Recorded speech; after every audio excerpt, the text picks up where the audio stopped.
right, we are up to context.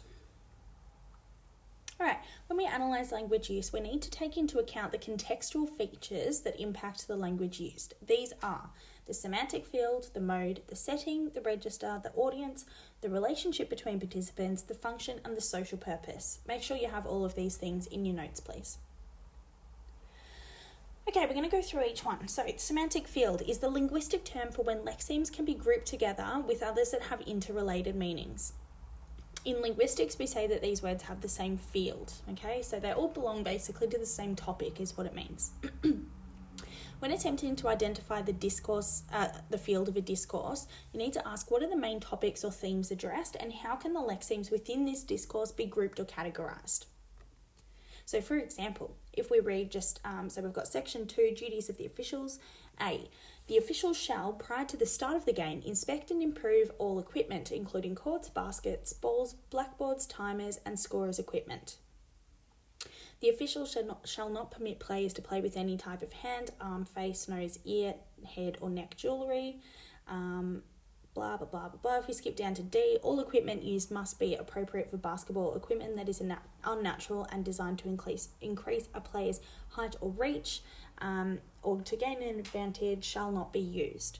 The officials must check the game balls to see they are properly inflated. The recommended ball pressure should be between 7.5 and 8.5 pounds. Okay, so we can tell, even though we don't know what this is from, we can tell that this is to do with basketball. So it's about the semantic field of basketball, and we can tell that because of words like officials, court, balls, backboards, timers, scorers, ball pressure, player's height, basketball. All of those things tell us what the text is about. So that's the semantic field, basketball. Okay, mode is about whether a text is written or spoken. So we know the modes of language are written, spoken, and sign. You will only ever be asked to analyse texts that are either written or spoken. The setting refers to both the time and the place and can be broken into two distinct parts. The setting in which the thing, so the utterance, the conversation, the speech, the novel, whatever it is actually made. So the setting in which that's happening, and then the setting in which it's interpreted. So for example, if you are watching the news on ABC, there's the setting in that it's at the ABC studios, but there's also the setting in that it's broadcast on ABC. So it's being presented to people in their homes. In some instances, such as face-to-face conversations, the two settings are the same. For example, a conversation between friends might be in a cafe. For some texts, the setting of the utterance and the setting of interpretation will be different. For example, a tennis commentary might be created in a media booth overlooking a tennis court, but encountered 4 hours later on a television. All right, so watch this clip and see if you can figure out what the setting is, please.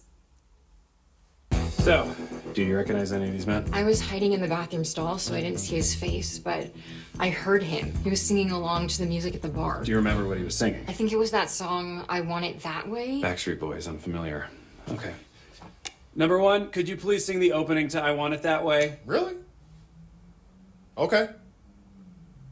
You are my fire. Number 2, keep it going. The one desire.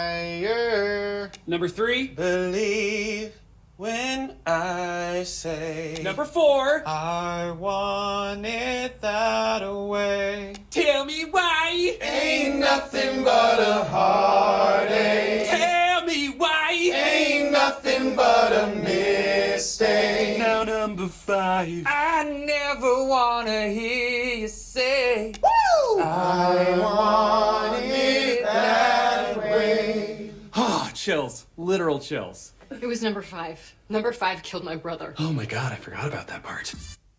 All right, so the reason why that is funny is because it's contrasting the setting with the actual language, what's actually happening. So obviously it's set in a police station, and we would typically associate that with quite formal or quite respectful, quite distant sort of language, but there it's playing on the setting and sort of making it into a joke.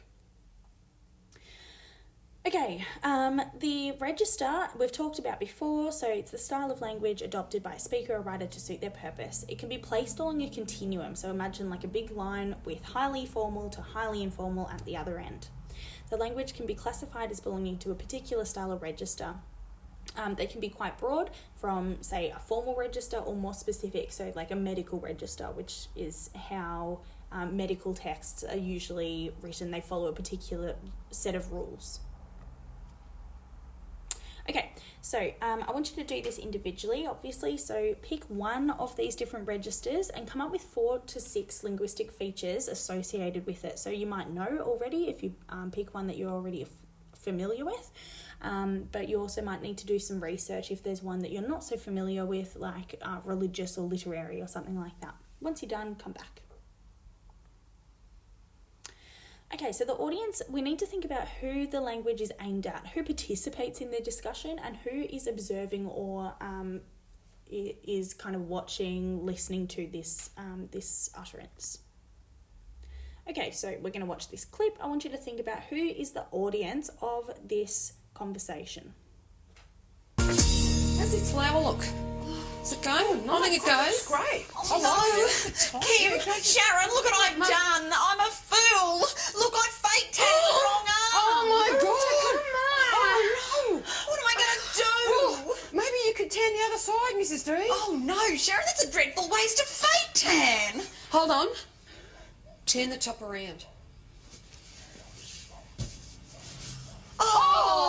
Yes, thank you, Kim. That you're a genius. You're not a pretty face, It's gonna are be you? great head Oh, good. Fun times ahead, girl. And you know, Feel it let's in take your your water. Kel out for a stag night tomorrow night. Oh, yes, Kel told me, he's not very excited about it, but I'm thrilled. He's going to go and get himself wrecked, which is just what he needs. Thanks, Sharon. Mum, did you wash these pants in hot water? They're really tight. Oh, no, Kim, I hand washed them. Well, how come they're so tight?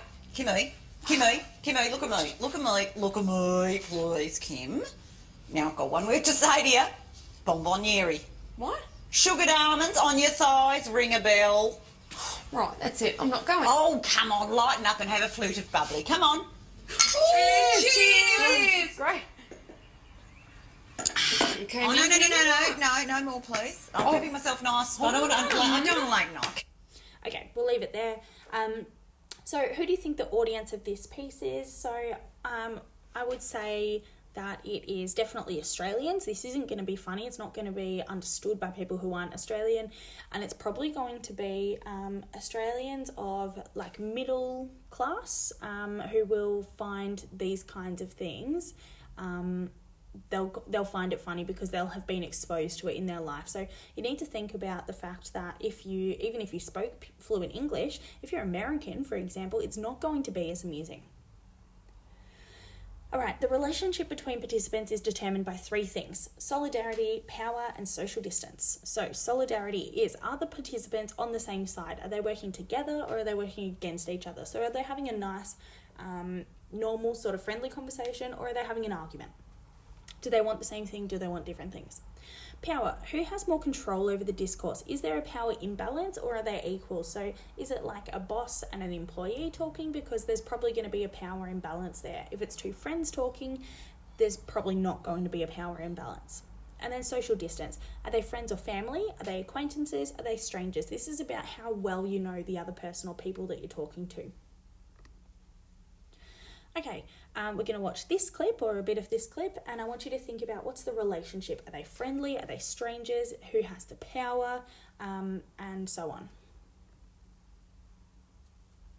Scoot to school week! The car's still at the repairs, Doug. It's okay, I'll love the exercise. Accident not your fault? Amy Comprehensive Car Insurance will provide a hire car while yours gets repaired. Just give us the other driver's details. You're with Amy. I was the Shadow Immigration Minister at the time, and I was very concerned about these issues and the way people were feeling in the community. So when you raised those issues in that meeting, what did you say about them? Well, I was concerned that we needed to address them, which is what I've been doing inside and outside of the Parliament for the last 10 years of my life. Address those concerns? Yes, to lower them. So what your argument was in that Shadow Cabinet, what meeting was? Yeah, I was acknowledging that there were these fears in the community and that we had to address them, not exploit them, actually seek to try and address them.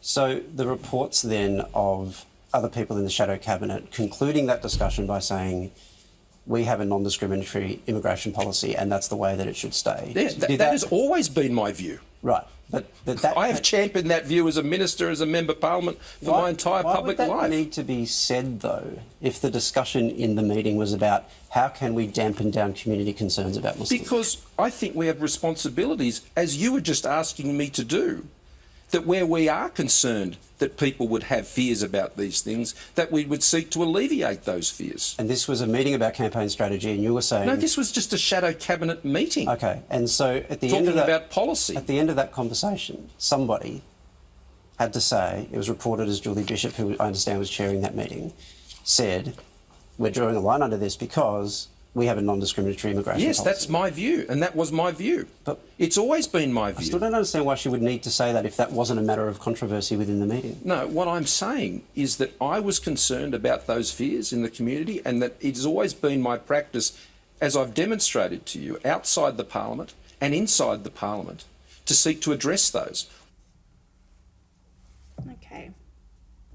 So, the next one is function. So it refers to the reason that the speech or writing exists. A discourse may serve more than one function at a time, but one or two will dominate. They'll be the most kind of prevalent, the most important ones. When attempting to identify the function of the text, you need to ask yourself two questions. Why does this text exist in the first place, and what are the participants trying to achieve? So some examples of functions I've got in the little box on the side there. There would be things like expressing emotions, ideas or attitudes, completing a transaction or a ritual, recording facts and decisions, providing information or instructions, persuading, entertaining, developing relationships or building rapport. This is not a complete list. There are definitely plenty of other functions of different texts. These are just some samples for you. Okay, so using that list and thinking about what other ones might exist as well, I would like you to pause on this slide and see if you can determine the function for each of these three texts, please. Alright, the social purpose is the additional reasons that the text exists. If there's more than one interlocutor, speaker, there may also be more than one social purpose, as they may want different things from the discourse. So sometimes the social purpose will be the same, sometimes it might be different. All right, so we're going to watch this short clip, and I want you to think about what are their individual social purposes? Do they have different purposes? From time to time, as you may know, I assemble a group of young people to educate me on what's happening in their world. Apparently, there are some very popular relaxation videos on YouTube. I learned this from my friends' children. They like to listen to the sounds like bubble wrap popping and that sort of thing. It's called ASMR. And tonight, I don't know if you know about this, but you will soon, because tonight we dive into that world. Ears first.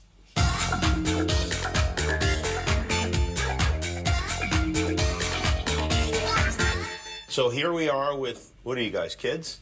Yeah. Yeah. So what I want to know is, what are you into? What kinds of stuff do you like to look at on the internet?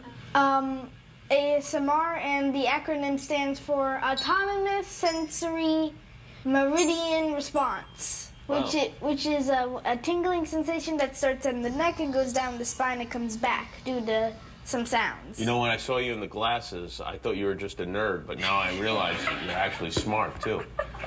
So ASMR, and this is it's supposed to do what? It's supposed to relax. It can make you go to sleep. It helps for insomnia. Really? Do you have insomnia? No, I just know. So show me some of these videos, because I want to see what goes on here.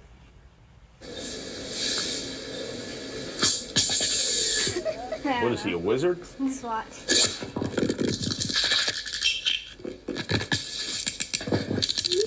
Why does this 12-year-old boy have a beard? How did that happen? And this is relaxing to you? Because I feel like I'm going to freak out. You feel the tingling sensation. No, I don't feel a tingling sensation. I have a headache. I do. Do you really? Yes. Do you guys feel a tingling sensation? Oh, so fast. I feel like I'm going to join a cult and he's going to be my leader. Do you guys know what a cult is? Yeah. All right, we're going to leave it there.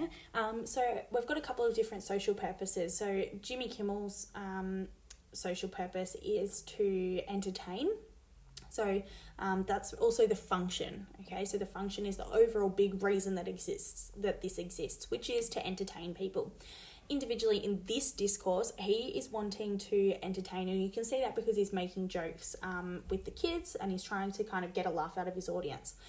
The kids, particularly the little boy, his social purpose is to show what ASMR is and explain what it's for, and kind of provide some information. So they've got different social purposes, even though the function overall is to entertain.